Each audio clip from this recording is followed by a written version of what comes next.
Hello दोस्तों, नमस्कार। जय हिंद, जय भारत। मैं आपके अपने चैनल एम एजुकेशन सफर पर आशा करता हूं सभी लोग ठीक होंगे, अपने अध्ययन कार्य में लगे होंगे या जुटे होंगे।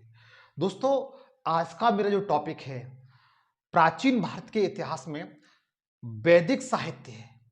वैदिक साहित्य से हर एक या दो क्वेश्चन हर वनडे एग्जाम में आता है, चाहे आप कोई भी एग्जाम दे रहे हो।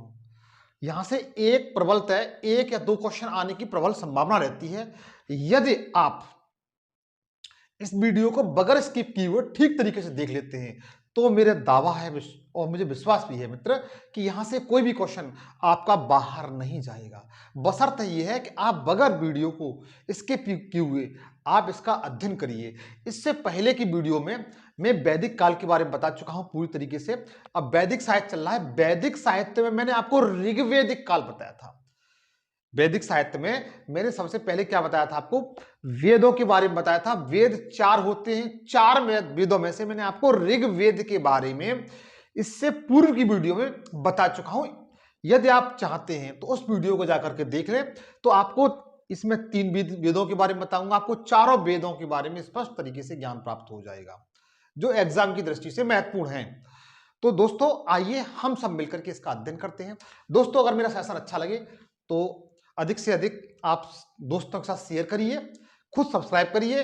सब्सक्राइब करते समय याद रखिए कि ऑल पे सिलेक्ट करके बेल आइकन को क्लिक करके ऑल पे सिलेक्ट कर लिए, ताकि मैं जो वीडियो बनाऊं वो उसका नोटिफिकेशन आप तक पहुंच सके। क्योंकि मैं history, geography, polity, economics, general science, current affair के सारे क्लास में पढ़ाता हूं। सारी वीडियो आप देख सकते हैं मेरे चैनल को सब्सक्राइब करके। तो आइए मित्र, इसका हम अध्ययन करते हैं। वैदिक साहित्य, वैदिक का साहित्य मित्र मैंने आपको बताया था, जो वेद, जो इसका साहित्य है वो मोस्टली वेदों पर आधारित है। किस पर?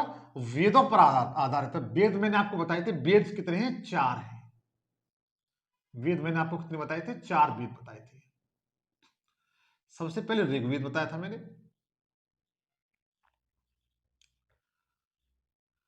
ये सबसे प्राचीन वेद बताया था, सबसे बड़ा बंडल बताया वेद बताया था मैंने। उसके बाद यजुर्वेद, तीसरे नंबर पर सामवेद है, और चौथे नंबर पर है अथर्ववेद। अथर्ववेद, ये चार वेद बताए थे। ये सबसे प्राचीन वेद था, ये सबसे अंत में संकलित किया गया था, तो इसलिए ये नया वेद है। और इन तीन वेदों को मैंने आपको ये बताया था कि इनको वेद त्रयी कहा जाता है। त्रयी कहा जाता है मित्र। एक बार क्वेश्चन पूछा गया था, जैसे अच्छा कंपटीशन था, उसमें एग्जाम वो था, पेपर था कि वेद त्रयी में निम्न में से कौन सा वेद सम्मिलित नहीं है। तो आपको याद रखना चाहिए अथर्ववेद सम्मिलित नहीं है। तो मित्र, मैं आपको ऋग्वेद के बारे में बता चुका हूं। आज मैं आपको बताऊंगा वो यजुर्वेद, सामवेद, अथर्ववेद के बारे में बताऊंगा। इन तीनों के बारे में आपको इस वीडियो में देखने के लिए मिलेगा। तो आइए हम इसका सबसे मिलकर के अध्ययन करते हैं। आप हेडिंग डालेंगे यजुर्वेद। कौन सा? यजुर्वेद। आपके वेद चल रहे हैं, आप हेडिंग डालेंगे यजुर्वेद।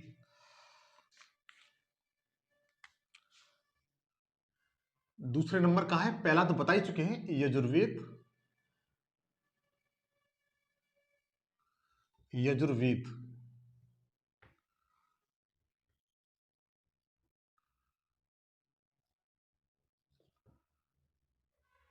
यहां से मित्र क्वेश्चन आने की प्रबल संभावना रहती है। आप इसका ठीक तरीके से अध्ययन करिए, और मेरा सेशन अच्छा लगे तो सब्सक्राइब करिए, दोस्तों के साथ शेयर करिए, कमेंट्स जरूर किया करिए मित्र। देखिए मित्र, ये जो यजुर्वेद है इसके दो पार्ट हैं। इसके भाग कितने हैं? दो भाग हैं इसके। एक है शुक्ल यजुर्वेद, शुक्ल यजुर्वेद, और दूसरा है कृष्ण यजुर्वेद। अगर आपसे पूछा जाता है शुक्ल यजुर्वेद किसका भाग है, तो आप बता सकते हैं यजुर्वेद का। कृष्ण यजुर्वेद किसका भाग है, तो आप बता सकते हैं बहुत प्यार से कि यजुर्वेद का भाग है शुक्ल और कृष्ण यजुर्वेद। जो शुक्ल यजुर्वेद है मित्र, इसका जो पाठ है इसे वाज स्नेही संहिता कहते हैं। वाज स्नेही संहिता,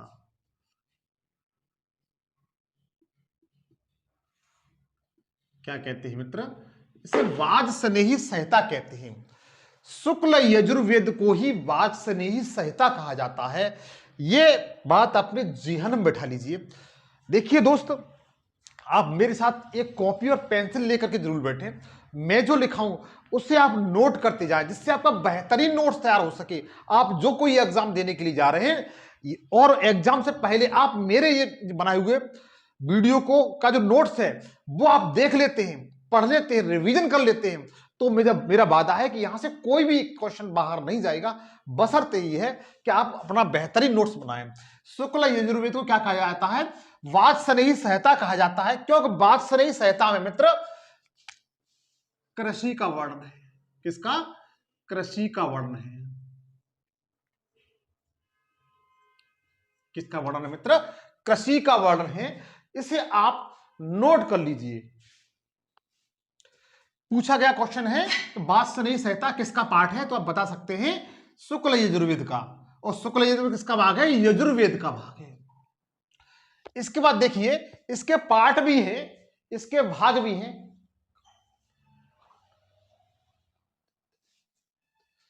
इसके जो पाठ हैं, इसके एक तो कांडव, कांडव इसका पाठ है। शुक्ल यजुर्वेद का भाग कौन सा है? कांडव। और मध्य दिन इसका पाठ है। मतलब फिर समझिए, कांडव और मध्य दिन किसके पाठ हैं? शुक्ल यजुर्वेद के या वाज स्नेही संहिता की। शुक्ल यजुर्वेद के पाठ क्या है? कांडव और मध्य दिन। इसी तरीके से कृष्ण यजुर्वेद को हम देखते हैं, तो कृष्ण यजुर्वेद के जो पाठ हैं ये मित्र एग्जाम पूछे जाते हैं, ये परीक्षा में पूछे जाते हैं।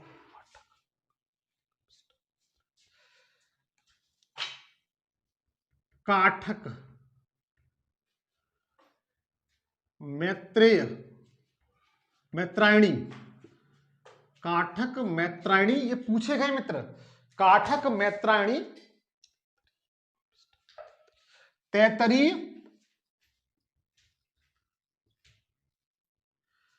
तैतरीय और कपिष्ठक,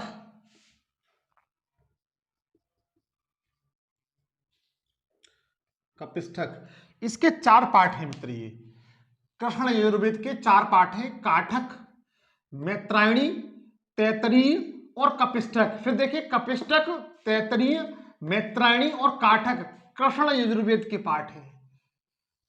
आपसे पूछा जा सकता है कृष्ण यजुर्वेद में निम्न में से कौन सम्मिलित नहीं है, तो काठक, मैत्रायणी, तैतरीय और कपिष्ठक ये 4 पाठ हैं। इसमें से किसी एक को बदल देगा वो।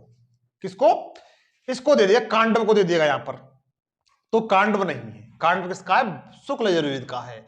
तो आप याद रखिए, यहां से अगर आप कोई अच्छा एग्जाम देते हैं तो प्रबल संभावना यहां से बनती है।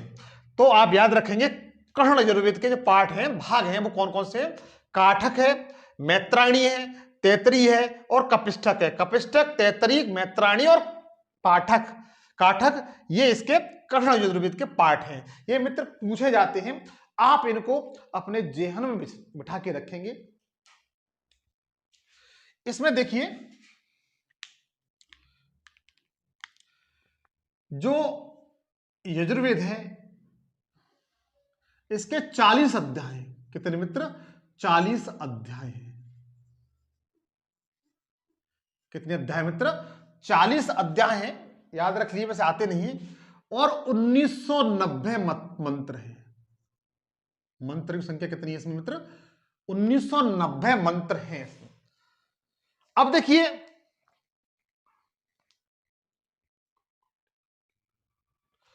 यजुर्वेद में वर्णन किस चीज का है, किस बात का इसमें वर्णन किया गया है वो बताता हूं मैं। यजुर्वेद में किस बात का वर्णन किया गया है वो बताता हूं मित्र आपको मैं। इसमें जो वर्णन है वो यज्ञ कर्मकांड, किसका? यज्ञ कर्मकांड का वर्णन है। किसका है? यज्ञिक कर्मकांड का वर्णन है। यांत्रिक अनुष्ठान,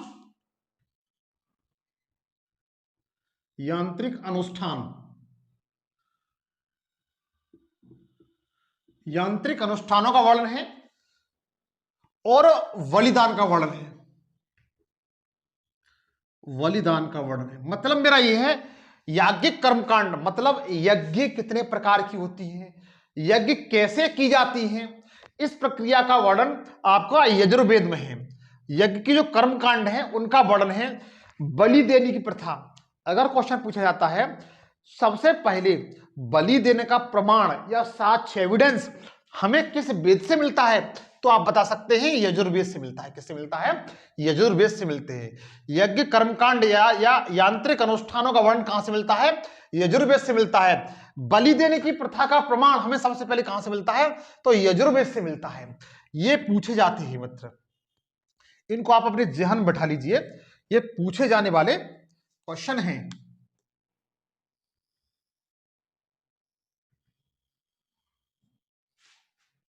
ये पूछे जाते हैं। अच्छा, एक क्वेश्चन पूछा जाता है कि जो यजुर्वेद का जो पुरोहित होता था उस समय, जो कर्मकांड करता था, उसे क्या कहा जाता था? उसको अधर्व्यू कहा जाता था। क्या कहा जाता मित्र? अधर्व्यू कहा जाता था। अधर्व्यू कहा जाता था। जो पुरोहित होता था उसे अधर्व्यू कहते थे। उस समय जो पुरोहित होता था उसे अधर्व्यू कहा जाता था। देखिए मित्र, एक बार इसका रिवीजन कर लीजिए। यजुर्वेद दूसरे नंबर का वेद है। यह वेद, इसकी मित्र एक विशेषता और है। इसकी विशेषता, एक इंपोर्टेंट विशेषता और है। ये जो कृष्ण यजुर्वेद है, जो कृष्ण शुक्ल यजुर्वेद है, ये गद्य में लिखा गया है। किसमें? गद्य में लिखा गया है। और यह पद्य में लिखा गया है। किसमें लिखा गया है? पद्य में लिखा गया है। इसलिए अगर आपसे पूछा जाता है कि ऐसा कौन सा वेद है जो गद्य और पद्य दोनों में लिखा गया है, गद्य और पद्य दोनों में लिखा गया है, तो आप बता सकते हैं जो यजुर्वेद है वो गद्य और पद्य दोनों में लिखा गया है। नोट करके लिख लें मित्र, एग्जाम में छपने वाला प्रश्न है। यजुर्वेद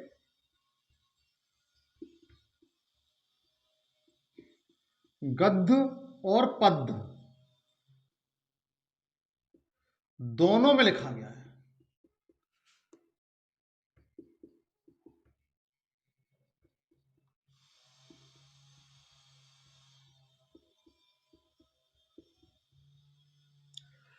आप इस पॉइंट को आप चाहें जितने स्टार लगा लीजिए।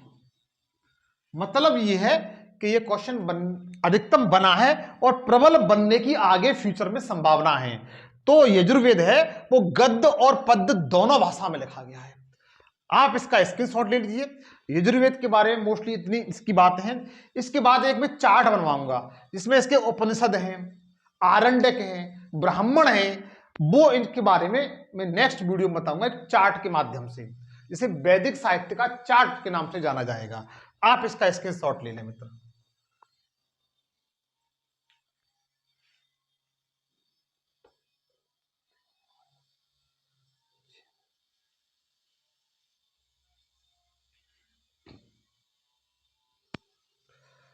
नेक्स्ट देखिए बेटा, मैंने आपको यजुर्वेद बताया। अब मैं आपको जो बताऊंगा जो तीसरे नंबर का जो वेद है,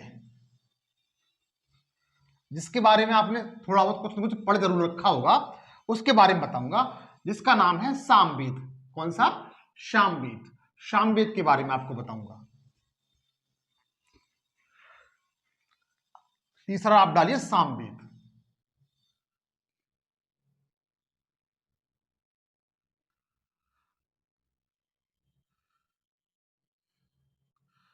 सामवेद मित्र, इस वेद की विशेषता क्या है? इसमें जो वर्णन किया गया है, इस वेद में जो वर्णन किया गया है वो संगीत का और गायन का वर्णन किया गया है। किसका? संगीत का और गायन का वर्णन किया गया है। इसलिए इस वेद को संगीत या गायन वेद भी कहते हैं। तो आप नोट कर लीजिए, इस वेद को में किसका वर्णन किया गया है मित्र? संगीत या गायन का वर्णन किया गया है। इसलिए इस वेद को क्या कहा जाता है मित्र? इस वेद को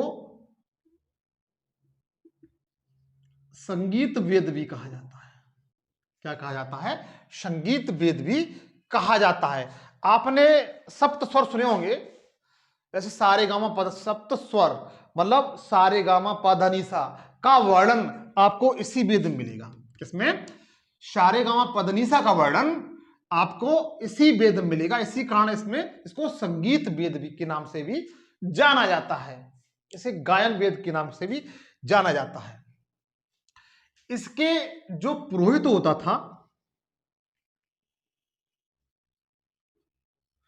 इसका जो पुरोहित होता था उसे उद्गाता कहा जाता था।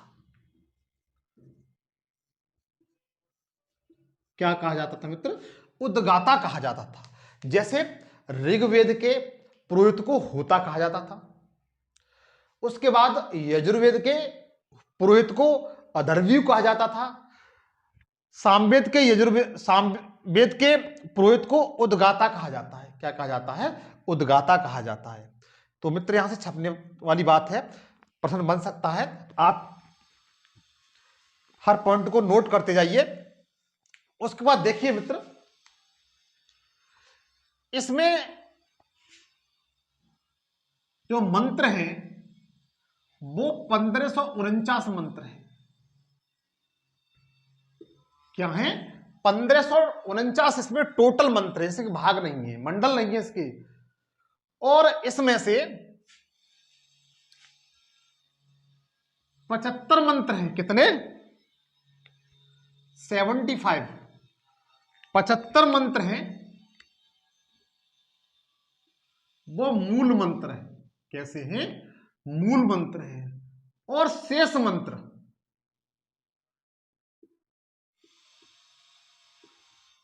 शेष मंत्र आपके कितने बचे? 1474। शेष मंत्र 1474 बचे, वे ऋग्वेद से लिए गए। किससे? ऋग्वेद से लिए गए।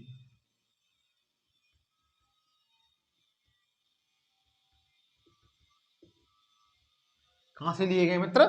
ऋग्वेद से लिए गए हैं। इसमें 1549 टोटल मंत्र हैं, जिसमें से 75 मंत्र ही केवल सामवेद के हैं, और शेष जो मंत्र हैं 1474 वो ऋग्वेद से लिए गए हैं। इसलिए मित्र कभी कभी क्वेश्चन पूछा जाता है कि ऐसा कौन सा वेद है जो अधिकांशतः या पूर्णतः ऋग्वेद पे आधारित है, तो आप बता सकते हैं सामवेद। कौन सा? सामवेद। अर्थात कह सकते हैं सामवेद ऋग्वेद पर आधारित वेद है। आप लिख सकते हैं सामवेद ऋग्वेद पर आधारित वेद है। ये पूछा जाता है तो मित्र आप इसको याद रखिए, क्योंकि इसके अधिकांश जो मंत्र हैं वो ऋग्वेद से लिए गए हैं। इसके खुद के कितने हैं? 75 मंत्र हैं। इसलिए पूर्णतः ये जो सामवेद है वो ऋग्वेद पर आधारित है। किस पर? ऋग्वेद पर आधारित है। संगीत वेद भी इसको कहा जाता है। सारे गामा का वर्णन इसी में दिया गया है। किसका? सारे गामा। सारे गामा मतलब सप्त स्वर, सप्त स्वर का वर्णन ये दिया जाता है। सप्त स्वर का वर्णन किसमें है? तो आप बता सकते हैं सामवेद में है। ये 2-3 पॉइंट मित्र आपके क्लियर हुए। इसके पुरोहित को उद्गाता कहा जाता है। अब देखिए इसके भाग कितने हैं। इसके भाग कितने हैं? इसके 3 पार्ट हैं, 3 भाग हैं इसके। कौन कौन से हैं देखिएगा। कौथुम, कौथुम, कौथुम सामवेद का पाठ है। रणायनी, ऋणायनी सामवेद का पार्ट है, भाग है। और जैमिनी, जैमिनी जैमिनी सामवेद का पार्ट है। जिसे मित्र ये जैमिनी है ना, जैमिनी, जैमिनी एग्जाम में बहुत छपता है, जैमिनी एग्जाम में बहुत छपता है। जैमिनी किसका पार्ट है? तो आप बता सकते हैं सामवेद का पार्ट है। आप इसका स्क्रीनशॉट ले लीजिए। मैं एक बार फिर रिवीजन कराता हूं मित्र। सामवेद तीसरा आपका वेद है। इसमें जो वर्णन किया गया है, ये जो आधारित है वो संगीत और गायन पर आधारित है, इसलिए इसे संगीत वेद भी कहते हैं। सारे गामा या सप्त स्वर, एक बार शायद कोई टेट का एग्जाम था, यूपी टेट का एग्जाम था, उसमें पूछा गया था कि सप्त स्वर का वर्णन किस वेद में है। छोटे से एग्जाम में पूछा गया था, तो आप बता सकते हैं सामवेद में है। इसके पुरोहित को उद्गाता कहा जाता है। जैसे मैंने आपको बताया कि ऋग्वेद के पुरोहित को होता कहा जाता था, यजुर्वेद के पुरोहित को अधर्व्यू कहा जाता था, और सामवेद के पुरोहित को उद्गाता कहा जाता है। इसके बाद देखिए, इसमें टोटल मंत्र 1549 है। 75 इसमें मूल इसके खुद के मंत्र कितने हैं? 75 है। शेष जो मंत्र हैं वो ऋग्वेद से लिए गए हैं। इसलिए यह वेद पूर्णतः ऋग्वेद पर आधारित है, पूर्णतः ऋग्वेद पर आधारित है। इसके 3 पार्ट हैं, कौथुम, ऋणायनी और जैमिनी। जैमिनी बहुत पूछा जाता है, तो आप इसका स्क्रीनशॉट मित्र ले लीजिए। इसके कौन कौन से उपनिषद हैं, आरण्यक हैं, ब्राह्मण हैं, वो मैं पाई चार्ट के माध्यम से बताऊंगा नेक्स्ट वीडियो में। नोट कर लीजिए आप इसका। उसके बाद देखिए, लास्ट है चौथा आपका वेद है, वो अथर्ववेद है। कौन सा है? अथर्ववेद है। चौथा वेद कौन सा है मित्र? अथर्ववेद है। अथर्ववेद है मित्र, वो सबसे लास्ट में लिखा गया है, सबसे लास्ट में लिखा गया है। और अथर्ववेद की विशेषता क्या है? चलो नोट कर देता हूं। अथर्ववेद,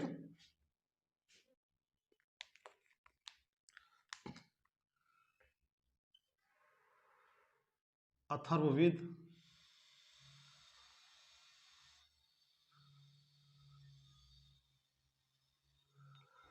अथर्ववेद मित्र सबसे बाद में संकलित किया गया था, सबसे लास्ट में, इसलिए ये सबसे नवीनतम वेद भी है। जैसे मैंने आपको बताया सबसे प्राचीनतम वेद कौन सा है, तो आप बता सकते थे ऋग्वेद, क्योंकि आप अगर पूर्व की मेरी वीडियो देख चुके हैं तो आप बड़े आराम से बता सकते हैं। अगर आपसे नवीनतम वेद पूछा जाए तो आप बताएंगे अथर्ववेद है। ये उस समय इसमें जो वर्णन किया गया है वो जादू, टोना, वशीकरण के साथ साथ कृषि को कीटों से या प्राकृतिक आपदा से बचाने के लिए मंत्रों का वर्णन इसमें किया गया है। जादू, टोना, भूत प्रेत, आत्मा, इन सब चीजों का वर्णन किसमें है? आपके अथर्ववेद में है। तो आप इसमें लिख सकते हैं, इसमें जो वर्णन किया गया है वो भूत प्रेत, वशीकरण,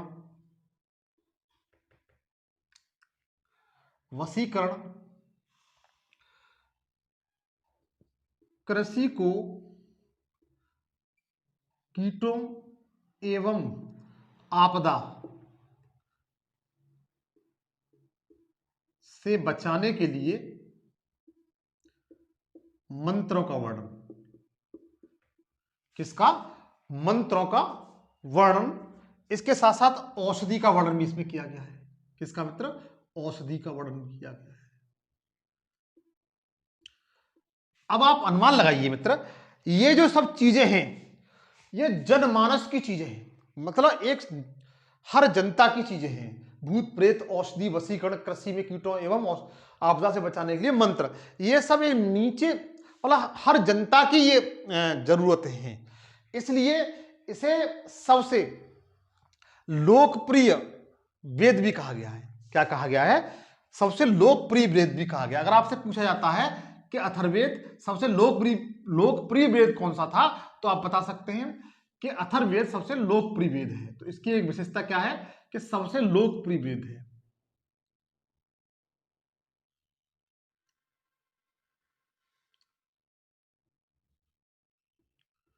वेद है। इसके बाद सबसे नवीनतम वेद है।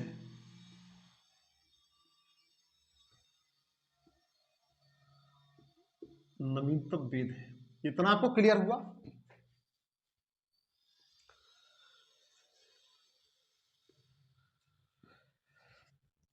सबसे लोकप्रिय वेद था, इसलिए इसे श्रेष्ठ वेद, कौन सा? श्रेष्ठ वेद, वेद या ब्राह्मण वेद भी कहते हैं, वेद भी कहते हैं। यह सबसे लोकप्रिय वेद था, जनमानस में प्रसिद्ध था। इसमें जो चीजों का वर्णन किया गया था वो आम जनता तक थी, इसलिए इसे सर्वाधिक प्रसिद्ध था। क्योंकि इसमें किन किन चीजों का वर्णन था? भूत प्रेत, औषधि, वशीकरण, कृषि से संबंधित जो आपदाएं, उनके मंत्रों को, मंत्रों का, इसलिए ये जो वेद था वो जनमानस तक प्रसिद्ध था, इसलिए यह सबसे लोकप्रिय वेद था।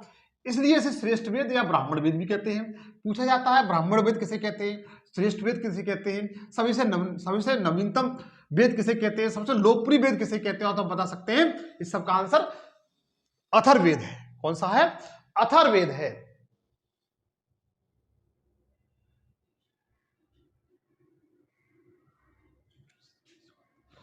इस वेद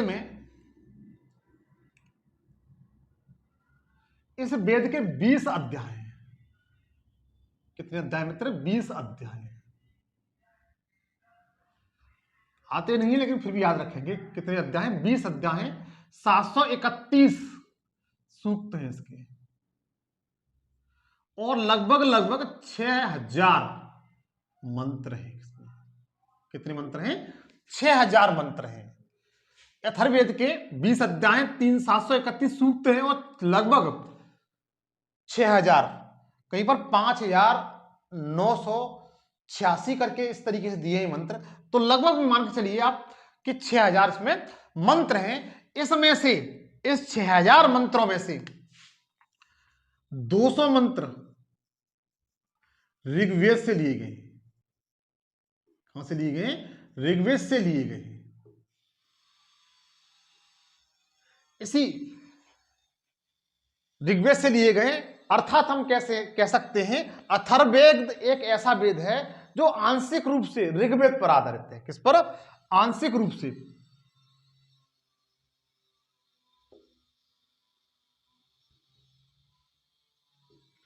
ऋग्वेद पर आधारित है।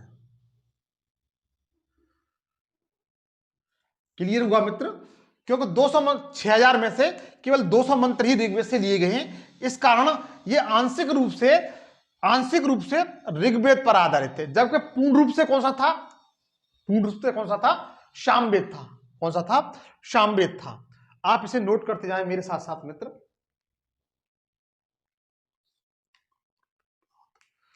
अच्छा, इसके पाठ पूछे जाते हैं। इसके पाठ कौन से हैं? इसके भाग कौन से हैं? भाग,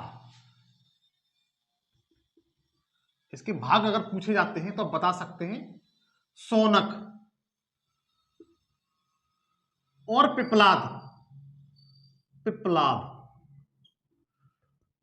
शौनक और पिप्पलाद अथर्ववेद के पाठ हैं। क्या हैं? भाग हैं।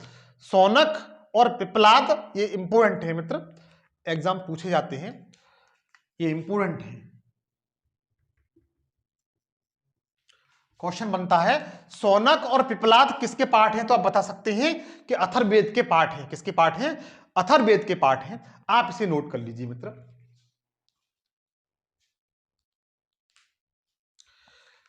इसका जो पुरोहित होता था, इसके पुरोहित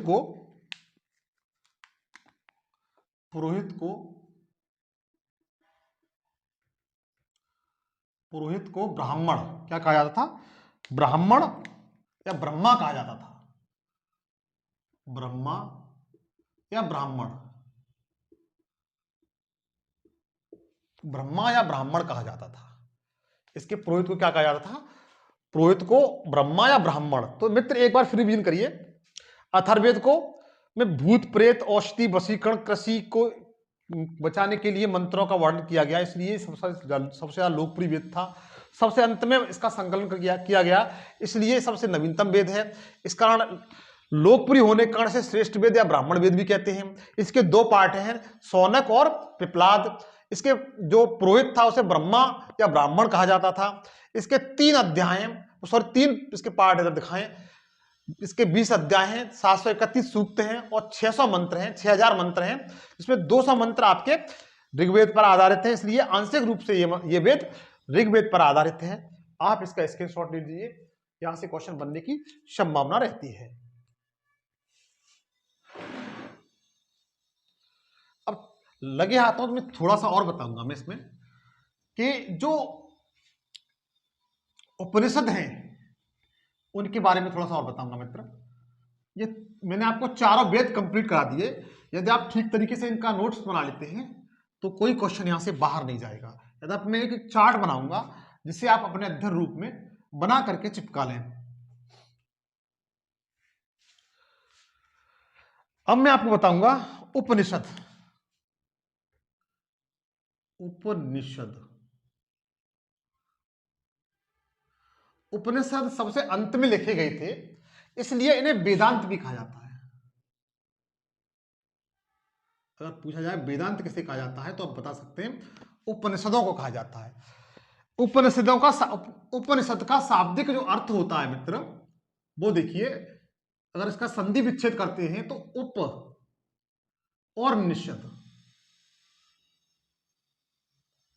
उपनिषद, उप का मतलब होता है बैठना, समीप। उप का मतलब क्या होता है? समीप। और निषद का मतलब होता है बैठना। मतलब इसका यह हुआ, शिष्य गुरु के समीप बैठ करके, शिष्य गुरु के समीप बैठ करके दार्शनिक ज्ञान को प्राप्त करती थी। उपनिषदों में किसका वर्णन है कि जो गुरु शिष्य होते थे वो अपने गुरुओं के नजदीक बैठ करके, अपने गुरुओं के नजदीक बैठ करके जो दार्शनिक ज्ञान था, फिलोसोफर जो नॉलेज थी, ज्ञान था, उसे प्राप्त करती थी। उसका जो वर्णन है वो उपनिषदों में किया गया है। किसमें किया गया है? उपनिषदों में किया गया है। अब देखिए, उपनिषदों की जो संख्या है, इनकी जो संख्या है वो 108 बताई गई है। इनकी संख्या कितनी बताई है मित्र? 108 बताई है। उपनिषदों की संख्या कितनी है? 108 बताई गई है। और 108 जो बताई गई है वो मुक्तिका उपनिषद है। कौन सा? मुक्तिका।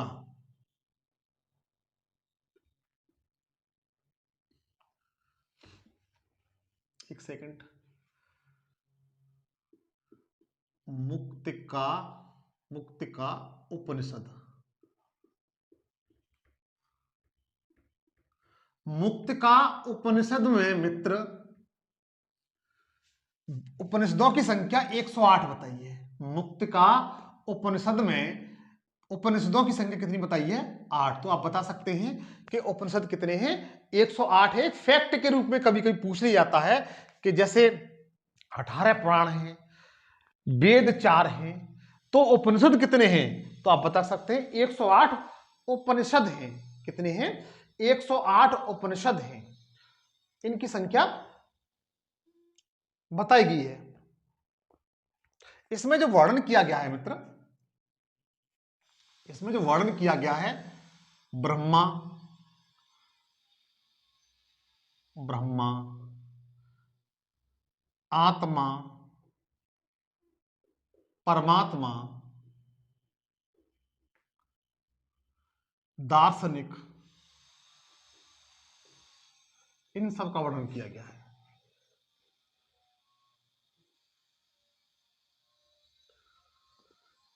ब्रह्मा, आत्मा, परमात्मा, दार्शनिक, इन सब का इसमें क्या किया गया है मित्र? वर्णन किया गया है। मतलब इनके बारे में बताया गया है इसमें उपनिषदों में। उपनिषदों में क्या बताया गया है? ब्रह्मा, आत्मा, परमात्मा, दार्शनिक के बारे में बताया गया है। इनको, इस बात को आप याद रखेंगे। इसमें इसकी संख्या 108 बताई है। इसका अर्थ ये होता है कि गुरु के समीप बैठ करके ज्ञान को अर्जित करना। गुरु के समीप बैठ करके ज्ञान को अर्जित करना। गुरु के समीप बैठ करके ज्ञान को, ज्ञान प्राप्त करना। और ज्ञान कैसा प्राप्त करना? ब्रह्मा, आत्मा, परमात्मा और दार्शनिक, ऐसा ज्ञान प्राप्त करना। अब देखिए,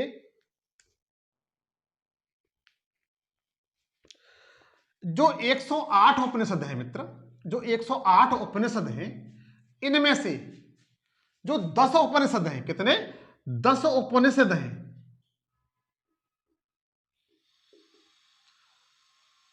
जो 108 उपनिषद हैं, इनमें से 10 उपनिषदों पे जो आदि गुरु हैं शंकराचार्य, उन्होंने टीका लिखा है, भाष्य लिखा है।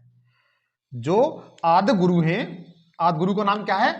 आदि गुरु शंकराचार्य। आदि गुरु शंकराचार्य ने, ये पूछा जाता है, आप याद रखिएगा,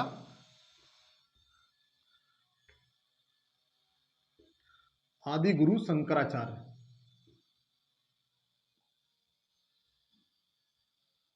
ने भाष्य लिखा है।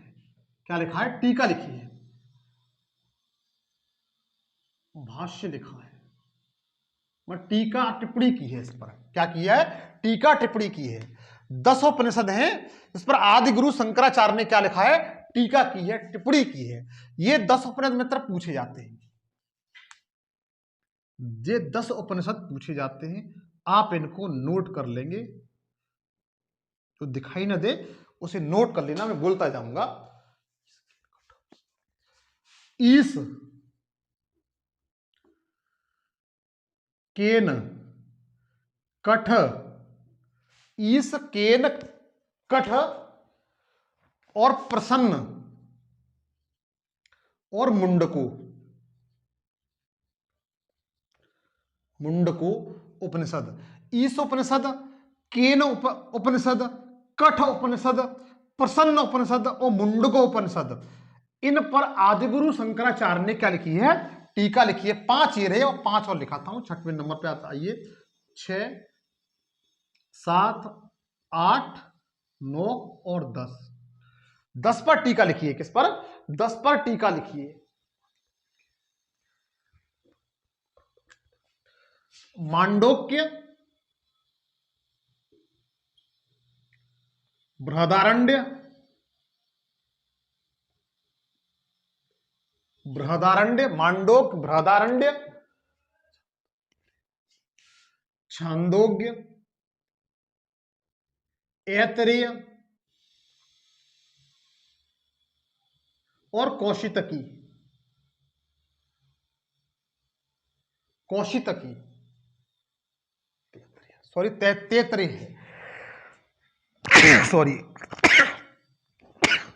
तैतरेय।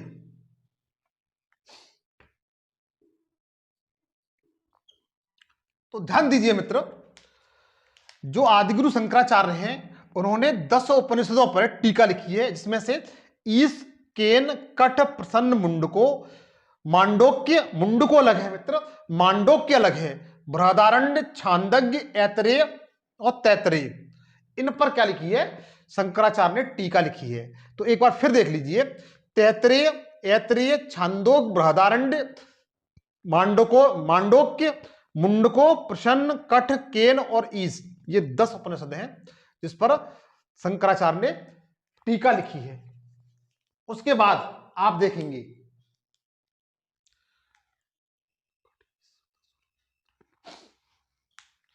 चार उपनिषद ऐसे हैं, 4 उपनिषद ऐसे हैं जो गद्य में लिखे गए हैं। 4 उपनिषद कैसे हैं? जो गद्य में लिखे गए हैं, जो गद्य में लिखे हैं। कितने? गद्य में लिखे गए। ये पूछे जाते हैं, ऐसे कौन से उपनिषद हैं जो गद्य में लिखे गए हैं? इन चारों को आप नोट कर लीजिए, इन चारों को नोट करिए।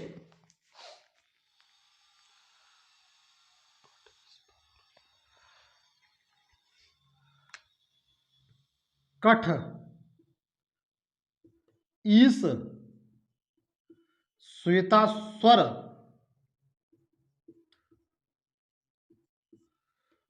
श्वेतास्वर और मैत्रायणी।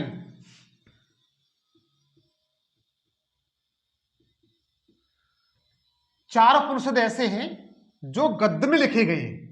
4 उपनिषद ऐसे हैं मित्र जो गद्य में लिखे गए हैं। इसमें कठ और ईश, श्वेतासर और मैत्रायणी। मैत्रायणी